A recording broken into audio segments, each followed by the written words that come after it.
Ndugu zangu wapendwa katika Kristo, karibuni kwa tafakari ya neno la Mungu. Bado tunaendelea kufurahia furaha tulizoletewa na sikukuu yetu ya Pasaka, ndugu zangu, kwa ufufuko wa Kristo Bwana wetu. Na leo neno la Bwana katika injili yetu ya leo linaendelea kutufundisha juu ya Yesu kama mkate ulioshuka kutoka mbinguni, ambao kila mmoja wetu anapaswa kwenda kwake kuula ili aweze kumpatia uzima, uweze kumsaidia apate kusafiri moja kwa moja hadi kwenye ile nchi yetu ya ahadi, yaani mbinguni. Yeyote atakayeukosa mkate huu hakika hatakaa aweze kufikia ile nchi ya ahadi, atafia jangwani. Ndugu zangu, ukweli ni kwamba Yesu aliamua kujishusha na kukubali kukaa katika mkate wa Ekaristi. Hii ni namna ya kiunyenyekevu sana, na ni namna aliyoamua mwenyewe, na lengo ni kutufikia sisi. Na huu ni ukweli, jinsi Ekaristi ilivyo ipo kwa namna ambayo inaweza kumfikia kila mtu.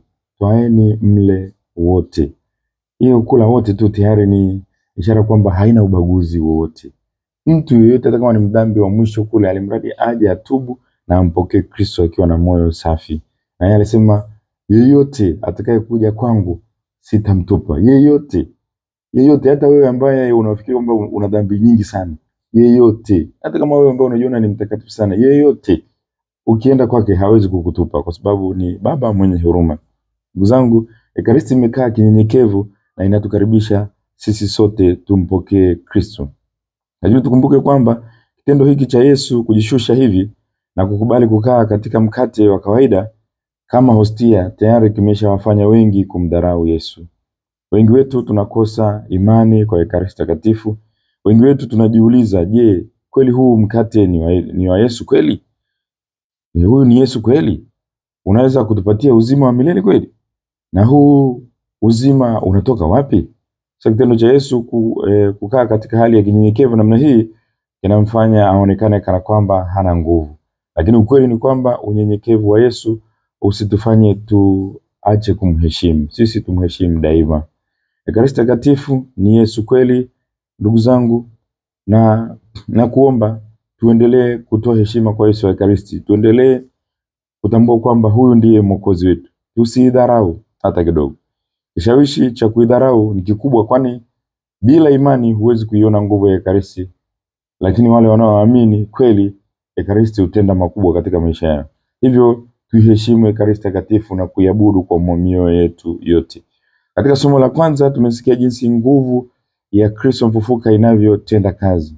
Leo imeweza kumgeuza yule mtesaji wa kanisa na kuwa mfuasi hodari wa Yesu. Kwa kweli jambo hili halikuwa rahisi, lakini Yesu ndiye aliyependa, na kwa nguvu ya Yesu haya yamefanyika. Kumgeuza mtesi wa kanisa kuwa mfuasi namba 1 wa kanisa. Paulo anageuzwa kwa nguvu za Yesu, huyu ambaye tunampokea katika Ekaristi Takatifu. Ndugu zangu, sisi tunapopokea Ekaristi, kabla tujapokea tumwambie Yesu, Yesu, naomba unigeuze, nibadili mwenendo wangu niweze kuwa mtu mwema. Tuache kuangamiza watu ambao hawana hatia yoyote, kwa kuwasingizia uongo, kwa kuwaonea wivu, kwa kuwachafua, na pengine tuache kuwaua watoto kwa kutoa mimba. Hawa ni watu ambao hawana hatia yoyote.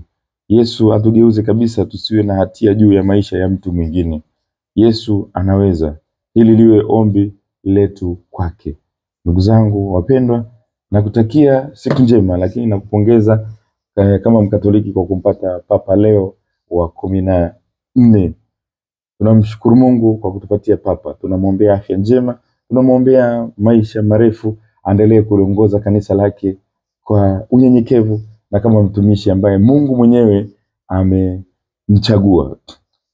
Naendelea kukumbusha bado shajara zetu za sala mbashara bado zipo, baki chache kabisa.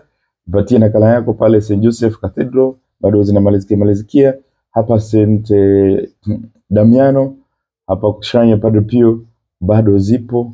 Karibu jipatie nakala yako, tuzimalizie shajara zetu. Na kukumbusha pia leo ikiwa ni Ijumaa tarehe 9 tuna mkesha. Misa inaanza saa 1 kamili. Karibu sana mkesha wa neno la Mungu, tuweze kusikiza neno la Mungu, endelee kutubadilisha katika maisha yetu. Mwenyezi Mungu akubariki na kukulinda na kukutunza, Baba na Mwana na Roho Mtakatifu. Amina. Siku njema.